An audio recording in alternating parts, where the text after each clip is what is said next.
Hello. Jennifer Kupcho, How are you? we're doing all right. Happy Friday. Happy Friday.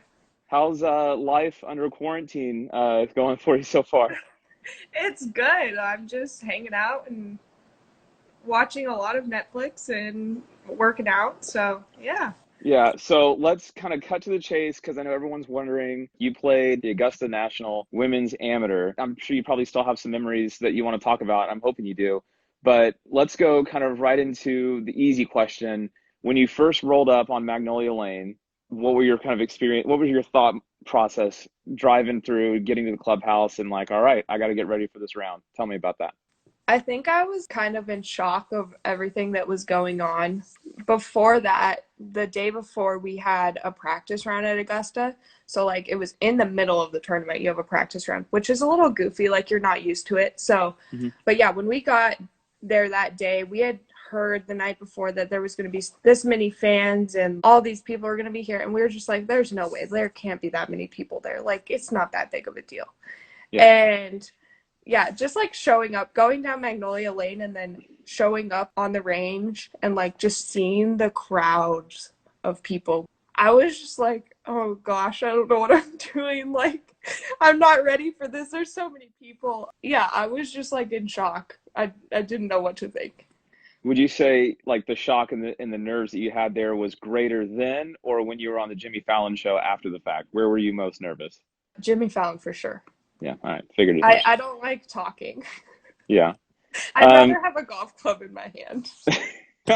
I can understand that. So, you're at that point. I believe you had a one shot lead going into that final round. I think you were at five under. So let me talk briefly about like the back nine because like that's where things got pretty spicy. You had a Yeah. migraine when you made the turn Yeah, on 8 green. So on yeah. eight As a green. yeah. All right, so you had a migraine when you were about to make the turn, right? So standing on hole 13, because 8 through 12, great holes. Don't get me wrong, great holes. But you had a migraine where we get all the way to hole 13. If I'm looking at the scorecard right, you've given some shots back to your opponent. Yeah. Your head hurts. Like, Yep. how do you feel when you've played that many holes of golf, not knowing how the end's gonna play out, and your head hurts? Like, what was Um, going through your mind then?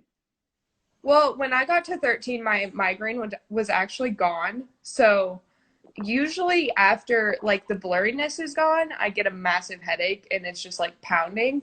But I think every single time, like I've probably had 100 migraines. Yeah. And on that tee, like I had nothing. I think the amount of adrenaline that I had and like how pumped I was to be where I was and not focused on my head, I just like didn't feel any pain and I actually never felt it even after the round. So, I Yeah. don't know. It was just like a weird experience. See, and I feel like, up to that point, you played even par golf, right? You had one birdie, one bogey. So there's plenty of PGA players that would take even par through 12 holes. And Yeah. here you are, and you've gone from a one shot lead to now you're down a couple shots. Yeah. But like the tide quickly turns. So we've got holes 13 through 18 coming up. And I wrote this down just for comparison's sake to kind of like look back at it. On that tee shot, hole 13, you were down two. Standing Mhm. on 15, you were down one. Standing on 18, you were up two. Yep. So at what point do you start to think, all right, I'm up to, I can relax a little bit, or is it pedal down the whole way because you got two par fives, you got a par three that you can be aggressive at?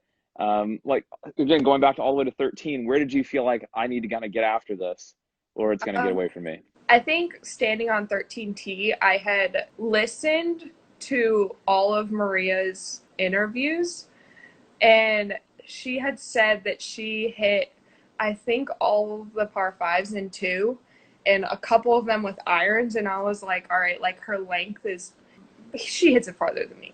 But I knew that was going to be her strong suit. So when I got to 13T, I was just like, okay, like I pedal to the metal, like I got to get going. Like Yeah, there, that's the only way this is going to work because I knew she, or I thought she was going to be able to hit 13 and 15 and two. yeah. So you hit um, 13 and two, Yep. you hit 15 and two, Mm-hmm. and you've got some really neat crystal at your house to show about that, right? Oh yeah. So you made an eagle coming down the stretch. Like after you made eagle, were you thinking, cool, I get some really nice crystal from my house? Or were you so locked in that didn't register to you that, okay, now I'm back in it. I'm only down one. Like, let's go, let's finish this off? I actually did not hear about the crystal until the next morning. I was handing out trophies to the drive, trip, and putt kids, Hmm. and Bubba Watson was there, and he was just like, "Oh, like where are you gonna put those crystals?" And I was like, "What are you talking about?" Just like having a casual conversation, and then he like told me I was gonna get crystals for my eagle, and I was like, "Oh, that's cool." Well, I didn't know, and I haven't thought about it, so I love it. I yeah, love it. So, all right. So we're all the way to 18, right? We're all the way to hole 18. Now you've got a two-shot lead. Um, you're 9 under at this point, which don't get me wrong, like shooting level par at Augusta, I think a lot of people would be really excited about. But at this yeah, point now, you've made a couple birdies, you've made an eagle, you're coming down the last. Tell me about that last hole, hole 18. All the fans are now following you guys. It's become a bit of a match play event at this point. yeah. So kind of walk me up 18, tee shot to green. Um, so 18T, I think I've actually told this story a lot. It's kind of crazy.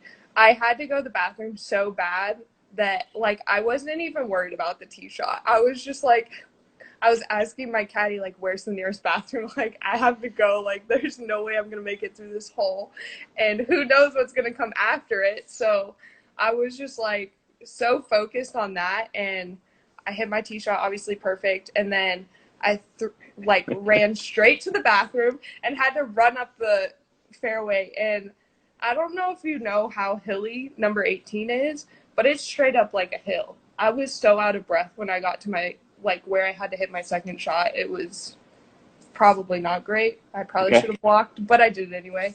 And Okay. then yeah, hit my approach shot and landed on the green. And I think after Maria hit her shot out of bunker, like I knew it was pretty much over. So I kind of relaxed at that point and just enjoyed the walk up to the green. When you hit your second shot, would you say you still had that emotion, that high heart rate, that anxiety going, or were you already thinking, just hit a shot on the green? Um, I think I was more just like just hit a shot on the green, and once I was on the green, I like relaxed a little bit more because 18, like if you miss the green anywhere but right, pretty much, it's almost impossible. Yeah. So you won, obviously, which is amazing. You birdied 18, your opponent bogeyed 18. So it ended up being a little bit larger margin of victory than maybe other people would have thought about, but you won the inaugural Augusta Women's National Amateur. That's pretty exciting, right? Yeah. Would you say that you reached out to any touring pros or friends of yours for advice before you even stepped foot on the property to kind of put some notes in your yardage book? Was your caddy the key to help getting you through that? I mean, how did you reflect back looking? How did you prepare yourself to play Augusta? Um, I didn't really talk to any tour professional just because I mean, obviously it is the same course, but I think we play the greens a little bit slower. Like it's just a little bit like it plays different than the Masters. Like the Masters setup is ridiculous. So Yeah. I'm sure not many people know. My dad did caddy for the first two days of the tournament, which were at a different course, and then during the practice round at Augusta, we kind of just like realized how much the Augusta caddy knew. Um, from reading the greens to slopes up to greens and down. Like I think that was a big thing, especially when I had the migraine. Like I pretty much just told him like on the greens, like tell me where to hit it and I'll try and hit it there because I can't see anything to read the greens. Yeah. So I've got all the questions answered that I have. Is there anything else you want to tell us about a day in the life of Jennifer Kupcho? Any other stories you want to share with us? No, I don't think so. Perfect. Hey, thanks for catching up with you, Jen. I can't wait to see you on the golf course again. Yeah, sounds good. Nice to talk to you. All right, stay safe out there. All right, you too. Okay, bye. Bye.